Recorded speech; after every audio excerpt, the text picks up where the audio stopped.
अब जैसे ये कुछ संत हैं, कुछ पंथ हैं नकली, सतलोक की गुणगान करते हैं, इनको कह का पता नहीं, राधा स्वामी पंथ, धन धन सतगुरु पंथ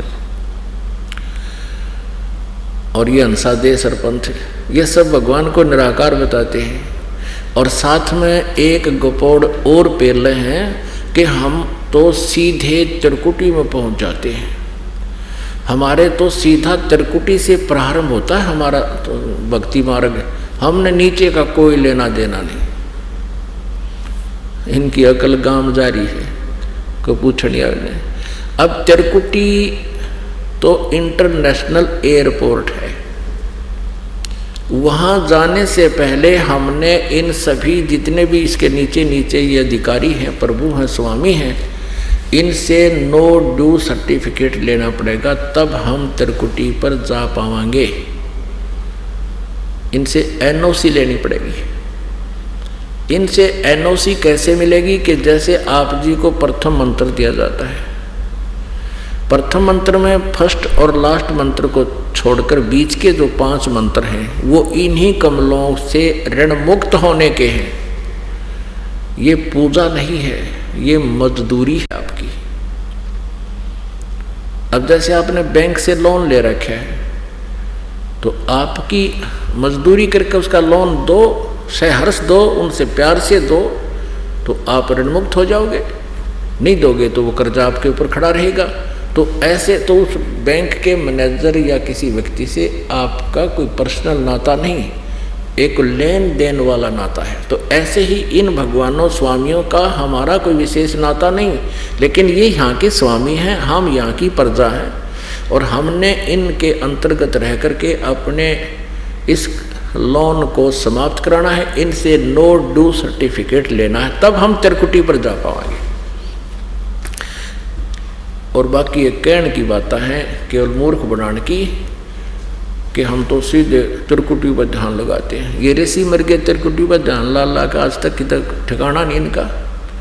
झूठा ज्ञान, ज्ञान ही झूठा है। राधा स्वामी पंथ और धन धन सतगुरु पंथ वाले का ये ध्यान कहाँ लगाएंगे? ये मूर्ख बना रहे आप जी को। आपको कितनी बार दिखाया इनका ज्ञान। सतनाम पर घाटा जोड़ रहे, ये सतनाम, सतनाम सार नाम भी इसको कहते हैं, सतलोक भी सतनाम को कहते हैं, सार शब्द भी सतनाम, सतपुरुष भी सतनाम को कहते हैं। ये सार वचन वार्तिक और वचन नंबर 2, 3 और 4 में कति क्लियर कर रखे इन्होंने अपना ज्ञान। ये कितने अज्ञानी थे, जिनका ज्ञान इतना नकली है तो ये समाधि लाओ 2.5 घंटे, ये केवल अपना जीवन नष्ट कर रहे हैं। अब जो ये कहते हैं कि हम तो सीधे त्रिकुटी पर पहुंच जाते हैं, यह त्रिकुटी कोई बरवाला का बस स्टैंड नहीं है कि पैदल चला गया तो पहुंच गया, रिक्शा कर ली तो पहुंच गया, बड़का खेल नहीं है। वहां जाने से पहले हमने इन 5 नामों का जाप करना पड़ेगा। और ये केवल 5 नामा बगाटा जोड़ रहे हैं, और वो 5 भी काल के नकली, ओंकार, रंकार, ज्योत, निरंजन, सारे काल के। और सोम सुन दिया कबीर जी की वाणी में कि तो सोम, और सतनाम भी नाम बता दिया। सतनाम ने भी ये मंत्र बता रहे हैं, गेला जपन का, जैसे ओम जपना है, ओंकार के उसने। तो ये अज्ञान संग्रह है इन लोगों का, मनमुख आचरण। तो वो 5 नाम भी जो श्री गुरु ग्रंथ साहिब में 5 शब्दों की धुनकार बताई है, वो शब्द भी ये है जो दास आपको दे रहा है। तो इन 5 नामों के जाप से आपका कर्जा मुक्त होगा गणेश जी से। जब आप यहाँ से चलोगे, आपका किया हुआ ये भक्ति मार्ग साधना ऑटोमेटिक इनके दरबार में डिपॉजिट पाओगी। और ये देवता हैं, और देवता यहाँ के कलर का कैसे कोई ना कुड़ के में डाकर बैठ जाएंगे। जो आपका जो का त्यों पाओगा, एज इट इज रखा पाओगा। और जिसका कर्जा मुक्त हो गया, जब भी आप शरीर छोड़कर चलोगे, आप एकदम मूल कमल में जाओगे। इन औरों की तरह नहीं मरोगे जो बिरानमाटी होगा, मरे हैं और चेत हो जाए, बुरा हाल हो जाता। नहीं, आपको ऐसा होगा जैसे सोपन हो गया, और मूल कमल में जाओगे, तुरंत आपको नो ड्यू सर्टिफिकेट वहाँ पास वहाँ पर मिलेगा आपको ऑटोमेटिक। और फिर ब्रह्मा जी के लोक में, फिर विष्णु जी के लोक में, फिर शिव जी के लोक में कमल में, फिर त्रिकुटी में, यहाँ होंगे कंठ कमल में। यहाँ से हम सीधे फिर त्रिकुटी पर पहुँचेंगे। अपने आत्माओं, जब हम त्रिकुटी पर पहुंच जाएंगे तब इस 3 मंत्र के जाप भक्ति का रोल प्रारंभ होगा। यहाँ तक त्रिकुटी तक आने से पहले तो इन 5 मंत्रों का, ये 2 मंत्र आपको इसलिए एक्स्ट्रा दिए जाते हैं, ये परमात्मा के मंत्र हैं, पूर्ण परमात्मा के। इनका भी फिर कन्वर्ट कर दिया जाएगा, आपको सतनाम के साथ इसके क्रेडिट आपका साथ जोड़ दिया जाएगा। तो फिर आप ऊपर आओगे, त्रिकुटी में पहुंचोगे तो वहां परमात्मा आपको मिलेगा इस दास के रूप में। वहां काल डंडी मार जाता है, वहां काल सोचता है चल यहाँ तक आगे कोई बात नहीं, इनकी कमाई अभी इनको ले डूबेगा कितना। तो वहाँ बहुत ज़बरदस्त जैसे एक मेला लगा हुआ होता है, कहीं मेले देखे हो, कितना कोई नाच रहा है, कोई डांस कर रहा है, कोई बंदर नचा रहा है, कोई रीछ नचा रहा है, कितने सांग होने लग रहे हैं, कोई कुछ जादूगरी दिखा रहा है। तो वहाँ जो उद्देश्य से जो व्यक्ति गया है वो उद्देश्य ना भूल जावे, और उनके नाच गाने खेल के जेब में पैसे हैं, पैसे से वहाँ सब टेंट लगे होते हैं, टैक्स टिकट लगी होती है, तो सर्कस हो रहे हैं। तो वहाँ परमात्मा आएगा इस दास के रूप में, नूरी रूप बना के। नूरी मीन तेज पुंज के शरीर में होगा, एचडी जागृति होगी, सुंदर शरीर होगा और बहुत हल्के तेज पुंज का होगा। उसको देख करके आप जी ने तुरंत, जैसे अब आपका भाव है और आप कहीं बाजार में हो या कहीं मेले में गए हो या कहीं यात्रा में जा रहे हो और आपको कहीं ये दास खड़ा मिल जाए कि गुरुजी वहाँ वो खड़े, पता लगते ही आप बस छोड़कर भाग लोगे। वो गुरुजी के दर्शन करने जाते हैं तो वो स्वभाव अगर आपका सही है, आपके हृदय में जगह है। अब ये जो रिहर्सल आपकी कराई जा रही है ये फाइनल एग्जाम के लिए है। अब जैसे यहाँ कई बैठे रहते हैं, दर्शनार्थ भी ना आते, जब दर्शन शुरू होते हैं तो भगत जन शिकायत करते हैं जी वो बैठे हैं जैसे आम दिनों में समागम से अतिरिक्त, तो वो आ नहीं रहे, कह भी दिया हमने, कहते हैं सामने देख लेंगे। तो वो अभी बालक हैं। तो इस तरह जो रिहर्सल आप कर रहे हो ये फेल होने की, और आवाज़ लग जाती है दर्शन की तो तुरंत आपके उमंग हो, कब दाव लगे दर्शन करें भगवान गुरु जी का। तो इस तरह की जो आपके अंदर तड़फ है, जैसे गुरुजन बाहर आते हैं अपने स्थान से तो श्रद्धालु और अन्य भी ऐसे ही करते हैं, गुरुजी आगे ऐसे देखते हैं, क्योंकि रिहर्सल बराबर है। वो नकली भी इन्हें सांग जोड़ रहे हैं और असली भी ऐसा ही होता है। तो उनकी भी वही आस्था है कि गुरुजी के दर्शन हो गए, हो कहाँ खड़े हैं वो खड़े। तो ये कसक भगत की होनी चाहिए और ये वहाँ काम करेगी। अब वो नकली जैसे और साधना कर रहे हैं, मान ले किसी की पिछली पुण्य कमाई शेष रह रही है, कुछ ऐसी पुण्यात्मा है जैसे ये संत बन गए हैं राधा स्वामी पंथ के या अन्य किसी पंथ के नकली, ये पिछले जन्मांतर के पुण्यकर्मी प्राणी हैं और ये जीवन ये बहुत ठाठ बाट से व्यतीत कर जाते हैं, लाखों लोगों को चिपकाए बैठे हैं। जब इनकी मृत्यु होगी ये भी त्रिकुटी पर जाएंगे। अगर इनकी कोई पिछली शेष रह जाती है कुछ एक की कमाई इतनी, क्योंकि असंख्य जन्मों से, अरे ये कौन है? ये वही आत्मा, अच्छी आत्मा जो कभी परमात्मा कबीर जी के शिष्य रहे हैं और उन्होंने इस सत साधना इस पीक टाइप में की है।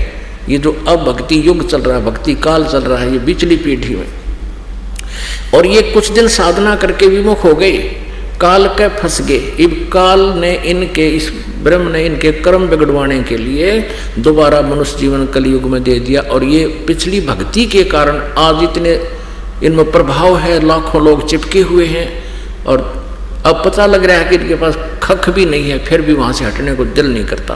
तो ये पुण्यकर्मी प्राणी है, संत जितने हैं, और इनकी मृत्यु हो जाती है फिर भी इनकी इतनी कुछ पुण्य रह जाती है, ये भी त्रिकुटी पर पहुँच जाते हैं पिछले संस्कार से। वर्तमान का कुछ नहीं इनका हिस्सा होता है इसमें।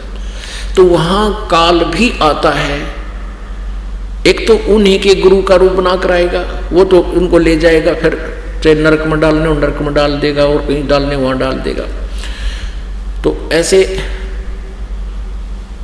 और त्रिकुटी पर वैसे सभी प्राणी एक बार त्रिकुटी पर जाते हैं। जैसे कोई साधना कर रहा है, जैसे ओम नाम की कर रहा है, या इस जैसे हम आपको देते हैं ये 7 नाम, इनमें 5 नाम हैं इनके, ब्रह्मा विष्णु महेश के, तो इनकी भी साधना जो कर रहे हैं ये भी एक बार त्रिकुटी पर जाते हैं। त्रिकुटी से 3 रास्ते बन जाते हैं। एक जाता है धर्मराज के लोक की तरफ, सबसे पहले उनका अकाउंट दिया जाता है, पुण्य और पाप का हिसाब होता है।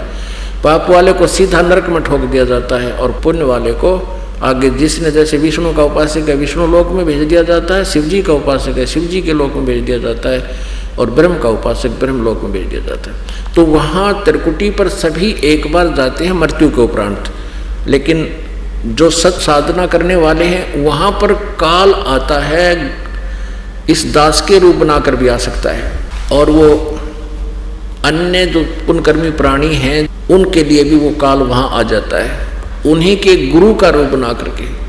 तो वहाँ आपने सबसे पहले जैसे गुरुजी आते हैं सिमरन अवश्य करना है, सतनाम का जैसे प्रणाम करते हो दंडवत, तो कोशिश करो कि एक सिमरन आपका सतनाम का अवश्य हो जाए। करने और उठने के बीच में या प्रथम मंत्र किसी को प्राप्त है वो अवश्य हो जाना चाहिए, यानी लेटते समय उठकर खड़ा होकर भी करते रहो जब तक दर्शन कर रहे हो। तो फिर क्या होगा, इसके करने से काल अगर होगा इस दास के रूप में वहाँ पर, तो उसका चेहरा बदल जाएगा, वही रूप नहीं रहेगा। जैसे कि इंद्रमती नाम की वो रानी थी, परमात्मा कबीर जी ने उसको यही फार्मूला बताया था कि मेरे रूप में काल आ सकता है, इस प्रथम मंत्र का जाप और सतनाम का जाप आप करोगे तो काल का चेहरा बदल जाएगा, उसका रूप वो नहीं रहेगा। ऐसा उसने किया तो सचमुच उसका चेहरा बदल गया था। तो ऐसे ही आप जी जब त्रिकुटी पर पहुंचोगे तो वहाँ काल का एक भयंकर जाल होगा, तो वहाँ परमेश्वर कबीर जी दास के रूप में आवेंगे, और जिसकी आस्था है गुरुजी आगे तो एकदम दर्शनार्थ वहाँ उधर चलोगे, आप भूल जाओगे वहाँ क्या हो रहा है। वहाँ तो बहुत बड़े डांस हो रहे हैं, बहुत बुरा हाल वहाँ त्रिकुटी के ऊपर। तो आपने फंसाने के लिए काल ने बहुत ज़बरदस्त जो आप में वीकनेस है वो सारी वहाँ पूरी करने के लिए व्यवस्था कर रखी है। उसमें प्रवेश कौन हो सकता है, वो प्रवेश वो हो सकता है जिसके पर आध्यात्मिक कमाई हो। वहाँ पर फिर परमात्मा आएंगे इस दास के रूप में। फिर वो जब आपका सारी क्रिया फाइनल हो लेंगी, आपको पक्का हो जाएगा गुरुजी ही हैं, सिमरन आप कर रहे हो, क्योंकि आपका अभ्यास सिमरन का बहुत ज़बरदस्त बन जाएगा, सतनाम देगा। तो फिर क्या होगा, परमात्मा आएंगे और आपके साथ हो लेंगे, कहा मेरे साथ। फिर वहाँ धर्मराज के दरबार में ले जाएंगे और कहेंगे इनका हिसाब कर। अब जैसे गीता जी अध्याय नंबर 17 के श्लोक नंबर 23 में ओम तत्सत इति निर्देश है ब्रह्मण त्रिविधा समर्थ है, सच्चिदानंद घनब्रह्म के पाने का ये 3 मंत्र का जाप है, ओम तत् और सत। ओम तो ब्रह्म का है। गीता जी अध्याय नंबर 8 के श्लोक नंबर 13 में गीता ज्ञानदाता कहता है कि ओम इति एकाक्षरम ब्रह्म व्यवहारन माम अनुस्मरण ये प्रयाति तदंदेहम स याति परमाम गतिम। मुझ ब्रह्म का, माम ब्रह्म, मुझ ब्रह्म का केवल एक ओम अक्षर है, यह एक ओम अक्षर है, नथिंग एल्स। और उच्चारण करके सिमरन करता हुआ यह प्रयाति तजंदेहम, जो शरीर छोड़कर जाता है, स याति परमाम गति, वो ब्रह्म से मिलने वाली जो परम गति है, यानी ब्रह्म लोक मिलता है ब्रह्म से, उसको प्राप्त होता है। आज के सत्संग का निष्कर्ष ये है पुण्यात्माओं, अब जो 3 मंत्र का जाप हम करते हैं, अब यहाँ तक तो आपको बता दिया, ब्रह्मा विष्णु महेश की जो साधना हम करते रहे, इनका कर्जा उतर गया, इन्होंने NOC दे दी, हम त्रिकुटी पाएंगे। त्रिकुटी पर वहाँ 3 रास्ते हो जाते हैं, और मृत्यु के उपरांत सभी प्राणी त्रिकुटी पर ही जाते हैं। वो जो जिस भी इष्ट की, जैसे ब्रह्मा विष्णु महेश की पूजा करने वाले पहले धर्मराज के दरबार में जाना होता है, यहाँ का न्यायाधीश, वो फिर उनका निर्णय करता है किसके पुण्य हैं किसके पाप हैं, कहाँ की इसका पासपोर्ट है, कौन से देव की पूजा किए हुए। धर्मराज के दरबार में जाने से पहले परमात्मा इस दास के रूप में आपके समक्ष आ जाएगा, और आपको गुरुजी दिखेंगे, जैसा भाव आपका ऐसे ही आप पीछे पीछे हो लोगे, गुरुजी कहाँ जा रहे हैं, यानी ज़्यादा अधिक भी हो सकते हैं उस दिन, एकाध भी हो सकता, तो सारे साथ साथ आप गुरुजी के साथ हो लोगे। प्रणाम करोगे, आशीर्वाद लोगे, और फिर कहाँ चढ़ना भी, चलो आपका पासपोर्ट बनवाते हैं।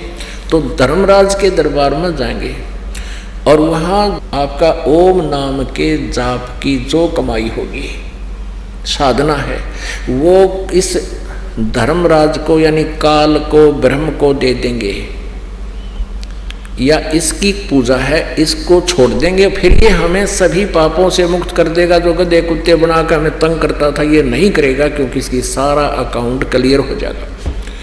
और पाप नाश परमात्मा कर देगा। परमात्मा की भक्ति में हमारे पापों का नाश करने की पावर है इस मंत्र में।